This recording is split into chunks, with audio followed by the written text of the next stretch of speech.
So we're going to start some year 13 work. Collisions in two dimensions. So this is further mechanics, and we are looking at momentum and the conservation of momentum, and we're going to look at kinetic energy, and using that we are going to see if the collision between objects is an elastic collision or an inelastic collision. Now, I found these notes online, and I think they're really good. Rather than me write them out again, I'm just going to go over them, and then I'm going to go over an example myself, added on to additional points that are onto your syllabus. So we're going to look at collisions in two dimensions, and a collision in two dimensions obeys the same rules as collisions in one dimension. So when we were looking at the conservation of momentum, the total momentum in each direction is always the same as before. And the total kinetic energy before and after are equal when it's an elastic collision, and when it's an inelastic collision, the total kinetic energy before is greater than the total kinetic energy after. Some of that energy has been transferred as thermal energy. Now, when we are looking at two dimensions, momentum, we will split into components depending on if it's two dimensions, it's x and y. So we will look at the momentum in x before and after. We will look at the momentum in y before and after. But when we are looking at kinetic energy, remember, energy is not a vector, so it doesn't have, it's a scalar property. So when we are using the velocities in the conservation of kinetic energy, but to see whether the collision is elastic or inelastic, we will use the magnitude of the velocity of the object rather than the x component, y component separately. And remember, momentum is a vector, which is why we have to separate the components out, whereas kinetic energy is a scalar. Now, I'll explain these notes with additions. So collisions in 2D, make these notes as you go along, and any additions if you feel necessary. So from mechanics in year 12, the first mechanics section that you looked at earlier on in the year, you looked at the conservation of momentum, but in one dimension. Okay. And remember, momentum is always conserved, whether it's elastic or inelastic. Momentum will always be conserved, providing there are no external forces acting on the objects before the collision. So when objects are free to move in two dimensions, you can continue to use the same rules as before. So the total momentum, that's the sum, that means total. That means the momentum, mass times velocity, but in the x direction. So the total momentum in the x direction is equal to the total momentum in the x direction after the collision. So the total momentum in the x direction before the collision is equal to total momentum in the x direction after the collision. The total momentum of the object before the collision in the y direction is equal to the total momentum of the objects in the y directions after the collision. And the second statement that we need to consider is for elastic collisions, kinetic energy is conserved, but we do not look at dimensions specifically in terms of x and y. We don't separate them out as we've done with the momentums. We use the magnitude. So we look at the overall velocity of the object. So the total kinetic energy before the collision is equal to the total kinetic energy after the collision for an elastic collision. Now, if it's an inelastic collision, this total kinetic energy before is greater than the total kinetic energy after. Now, we will look at this in a little bit more detail as specified by your syllabus. So here, because we are looking in with momentum, X and Y components, and then with kinetic energy, we are looking at magnitudes. We should be considering both Pythagoras and trigonometry. And it may help you to answer questions in a number of different techniques. But what I'm going to do is I'm going to look at a specific technique which I feel is best. But if you find another technique, that's absolutely fine. Okay, so these notes here, you say the total momentum in each direction must be the same before and after. And if you were to find the kinetic energy before and after, if it's the same, it's elastic. If it's not, it's inelastic. Now, I want to go to this specific example. And I've skipped this stuff in between that I've scrolled past. Now, what you've got is two objects. Object A colliding with object B. Okay, so you have got object A making its way to object B, slightly off center, and after the collision, object A moves off in this direction, object B moves off in this direction. This is the mutual collision point of both A and B. Now, that point should be literally on that surface because that's where the collision takes place. So there's that's a slight mistake. So that should be shifted right where the collision, where A directly hits B.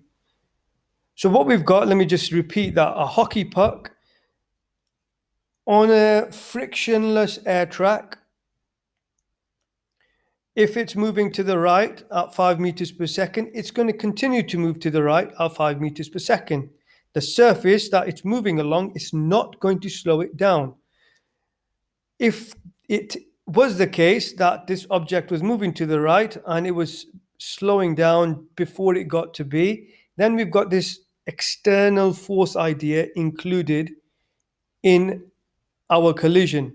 So therefore, we cannot consider the total momentum before equal to the total momentum after.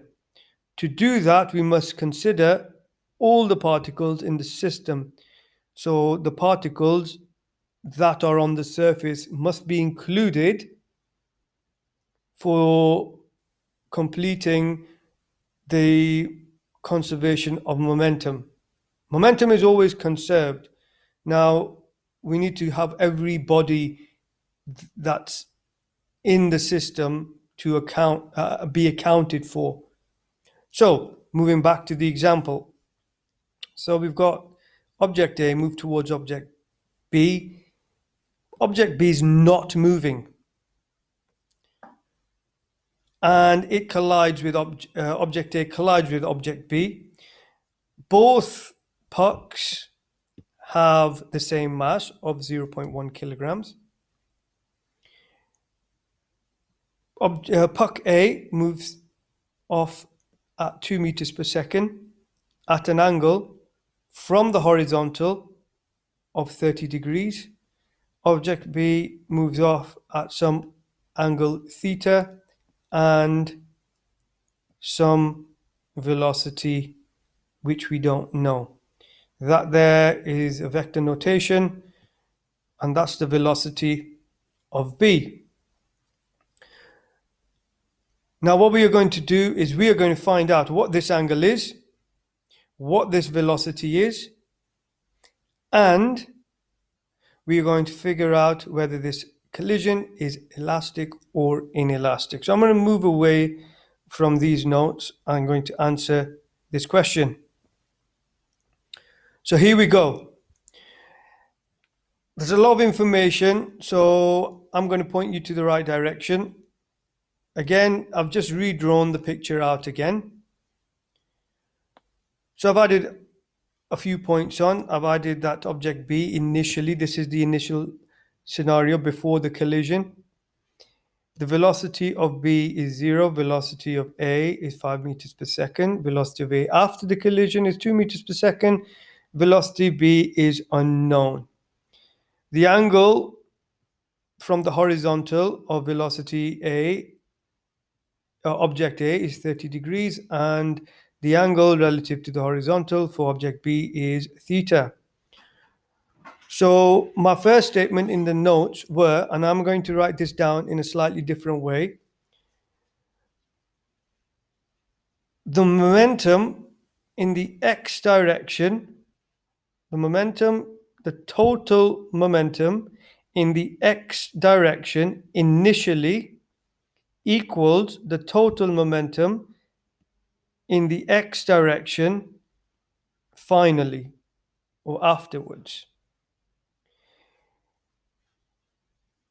And the total momentum in the y direction initially is equal to the total momentum in the y direction finally. So momentum in each dimension is conserved separately.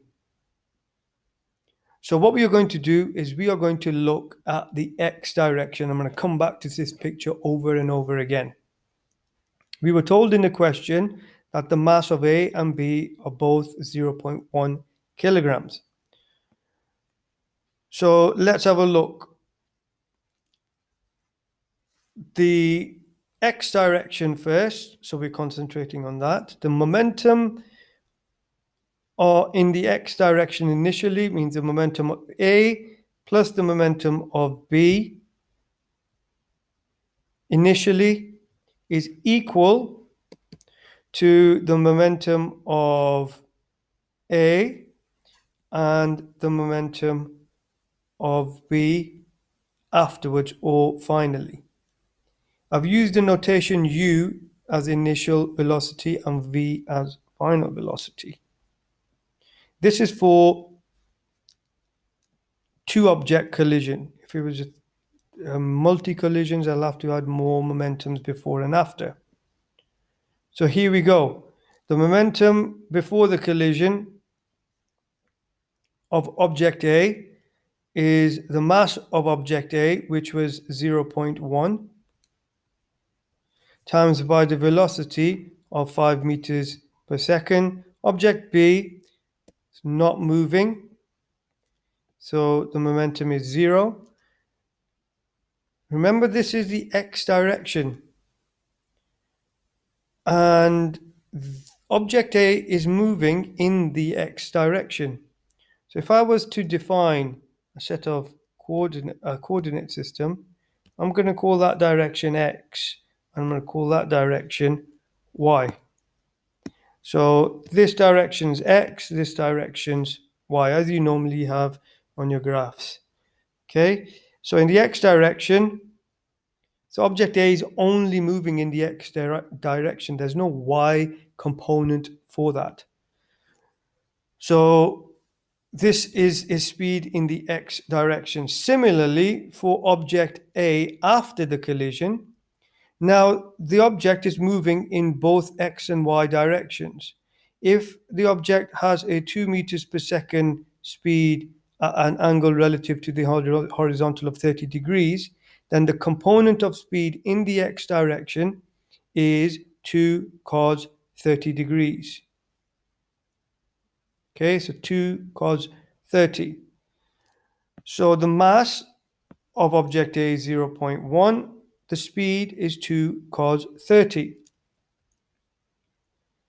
Object B has a horizontal component of speed or velocity of b times by cos of this unknown angle. So VB cos theta. So that's the momentum of object B after the collision.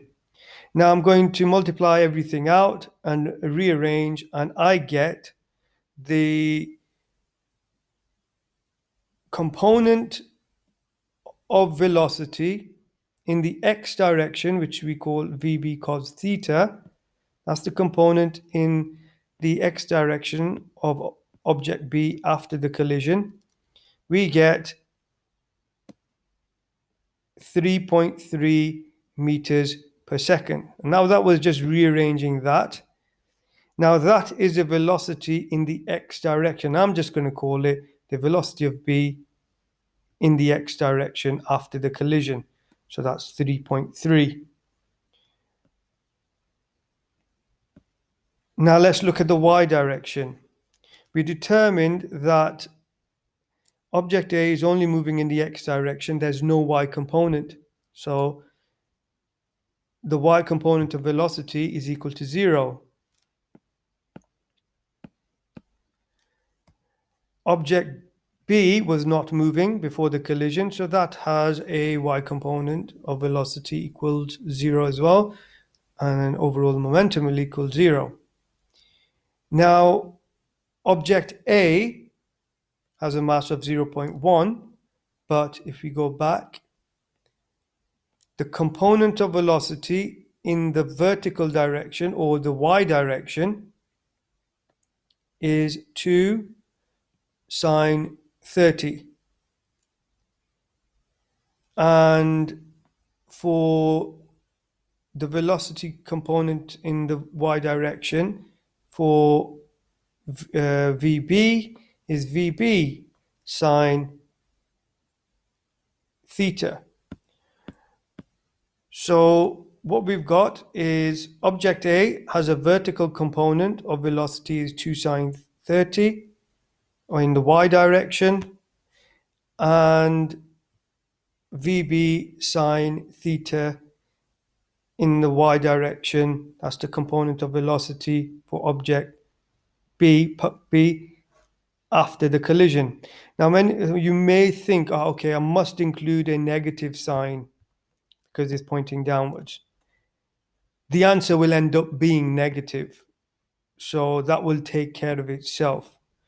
And if we do rearrange this, we end up with VB sine theta, the vertical component of velocity downwards, as equaling minus 1 meters per second. That minus tells us and confirms that velocity component is downwards. Okay, considering y going upwards is positive, then going downwards is negative. Now that is the velocity of B in the y direction. We're just going to call that VBY. So velocity of B in the y direction after the collision is minus 1 meters per second. Now, you're possibly wondering, why am I going down this route? Why am I splitting into x and y? Now, you've seen that the momentum is conserved in the x direction and it's conserved in the y. Okay, how is that going to help me get the velocity, the magnitude of velocity, the overall velocity acting this way? Now, if we see, we can use trigonometry or Pythagoras to find the velocity of B. Because we found this component and we found this component, now we can use trigonometry and Pythagoras to find both the angle and the magnitude of the velocity. So let's have a look in more detail. So we've just seen that the component of velocity going downwards, the y component, is minus 1 meters per second. How do we get that? We use the conservation of momentum in the y direction. We've got the velocity of B in the x direction after the collision. How did we get that? We use the conservation of momentum in the x direction. Now we can see that we can use Pythagoras to find the magnitude. So the value of the velocity of B is 3.3 squared plus minus 1 all squared, square rooted, and we get a speed of 3.45 meters per second. And we can then use trigonometry. So tan is the opposite over the adjacent, so that's minus 1 there. That'll be the opposite. The adjacent to the angle is 3.3, and we get an angle of minus 17 degrees. So what's the significance of this minus sign for the angle? We can see that there's positive 30 degrees when we go anti-clockwise and clockwise below in the opposite direction will of course be negative. Okay, so here we've got the two angles, and what we've done is we've found the horizontal and the vertical components by using the conservation of momentum in each dimension separately, and using trigonometry and Pythagoras we can find these two angles. Now you may not have used these two, trigonometry and Pythagoras, to get VB and theta. You can continue. You could have gone the other way. There's another way of doing it, and many of you mathematicians can. We know VB sine theta is minus 1. We know VB cos theta is 3.3.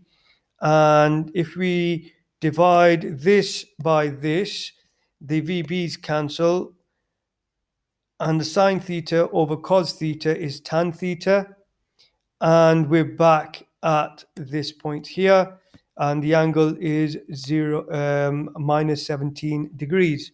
And if we just substitute the angle back into any one of these two expressions that we had earlier on, we can find that if we substitute, let's say, into VB sine theta equals minus 1, we find the same magnitude of velocity of 3.45 meters per second. Both ways are valid. Mathematicians, you may want to use this technique. However, know this technique also. So the following question is this collision elastic or inelastic? So is this collision that we've got elastic or inelastic? So I've just drawn out the collisions again. And I've written the statement: if it's elastic, that means that the kinetic energy is conserved. Total kinetic energy before equals total kinetic energy after. Inelastic, the total kinetic energy before is greater than the total kinetic energy after. Now, notice on this diagram here, I have not split into x and y's. So that I've not put the x components and the y components. Energy is not a vector, so we must use scalar values. So here we have got the overall speed of 2 meters per second, overall speed of 3.45, which we calculated. We found this angle of 17, we found this angle of 30.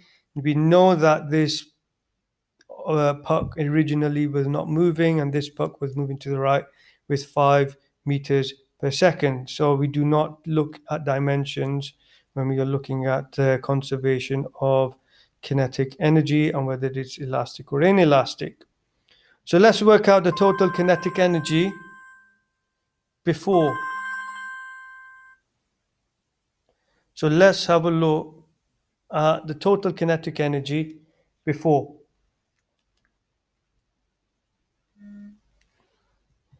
Total kinetic energy before is the kinetic energy of puck A plus the kinetic energy of puck B.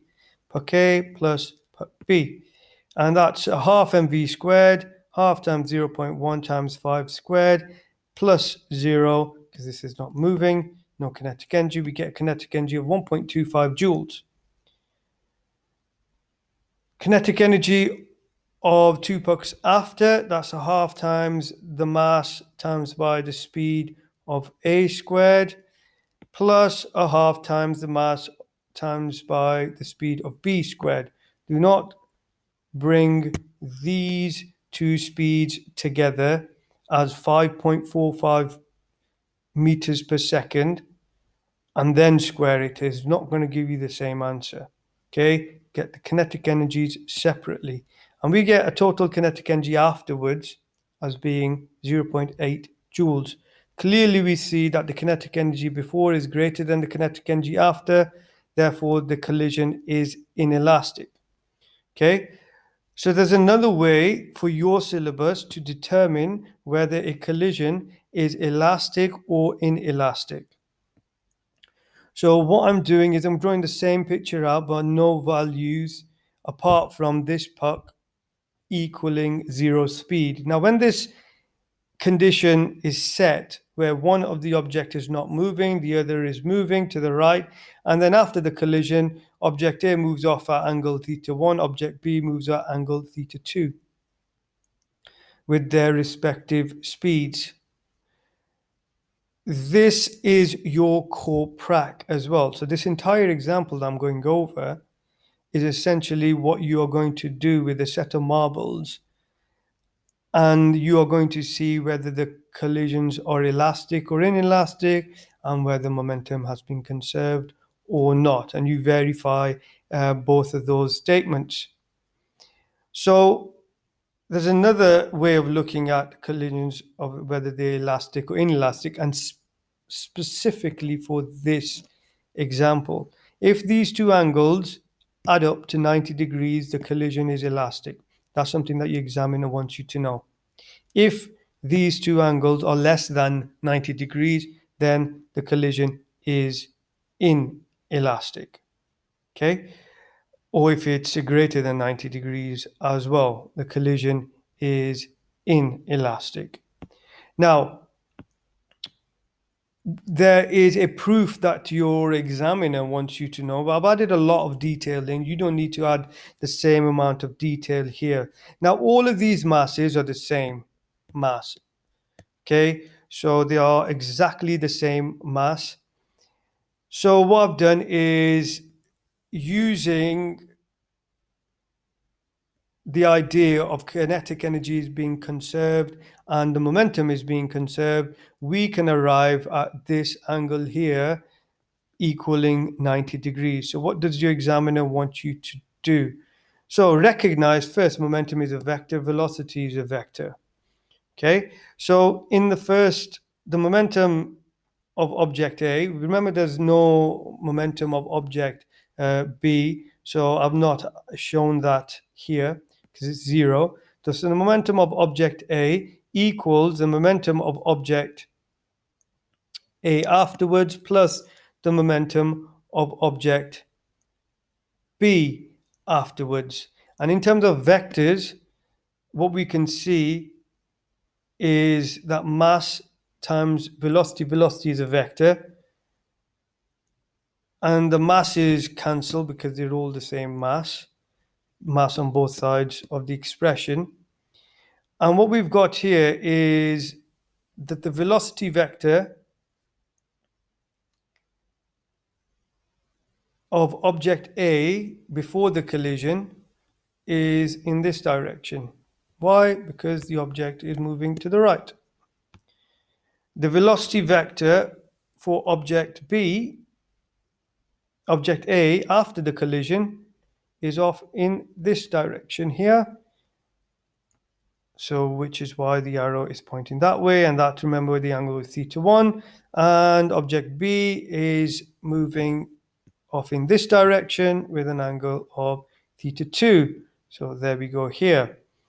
And we know that in terms of vectors, the sum of the vectors afterwards should equal to the sum of the vectors before.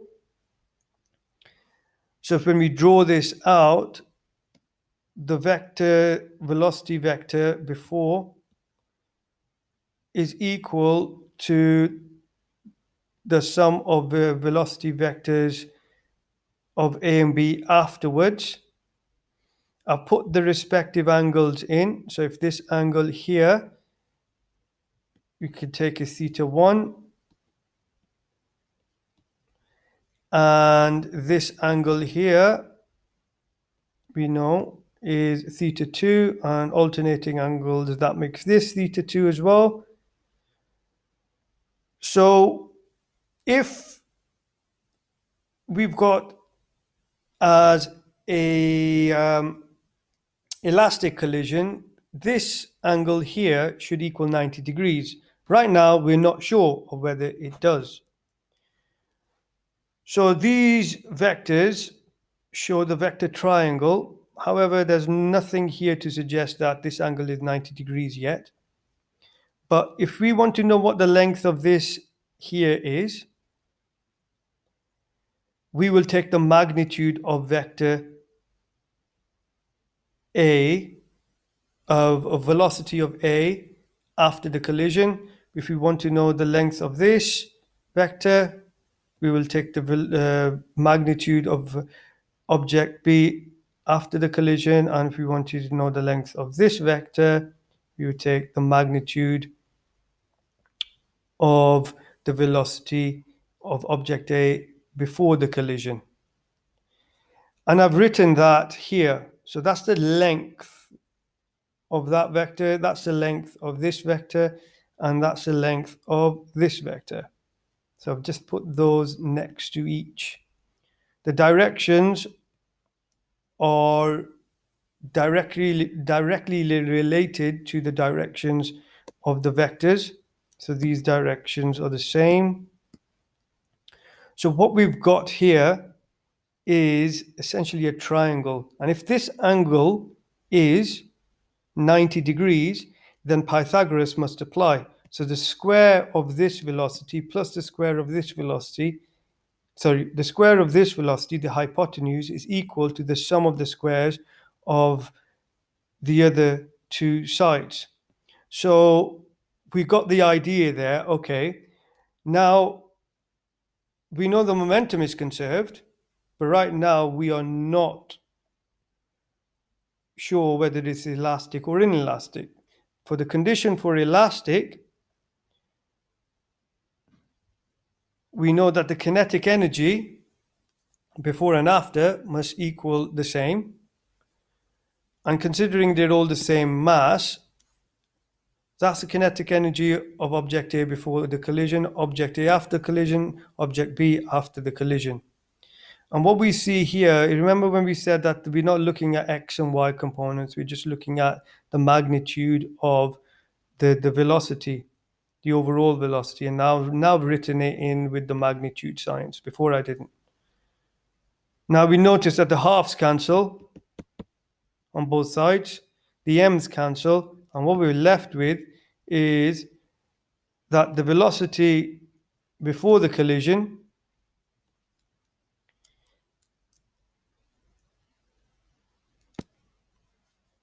squared equals the velocity of A after the collision squared plus the velocity of B after the collision squared. Now that is Pythagoras. And what we said was, if A is equal to 90, then what we have is the square of the velocities afterwards should equal to the square of the velocities before. And we have just shown that. Okay. So that means this angle, so Pythagoras does apply for the magnitude of velocities before and after. And that means this angle is equal to 90 degrees. And if this angle is equal to 90 degrees, then these two angles are also equal to, so the sum of these two angles are also equal to 90 degrees. Now what I would like you to do is answer this question here. So I'm scrolling down. So this question here. So you've got a truck moving to the right along a road, a car moving up the road, so the angle between them is 90 degrees. You can consider this as X and this as Y. What happens is they are colliding with each other. The truck has a mass of 20,000 kilograms. It's moving at 15 meters per second. The car has a mass of 2,000 kilograms and driving at 50 meters per second, and they collide at the junction and they get mangled between each other. So they join as one. So after the collision, it becomes one object. So they're stuck together. What we want to know is which direction does the mangled wreckage move afterwards? So which direction? So we know that generally if two things collide, they will move off at some direction. This way, we want to know which direction does the mangled wreckage move afterwards. Now, if you consider a bearing, you can give me the answer as a bearing, or you can give me the answer relative to the horizontal, the angle relative to the horizontal. Okay, so we are looking at conservation of momentum. Separate X and Y, and then let me know your answer, and then I'll go over it in the next lesson.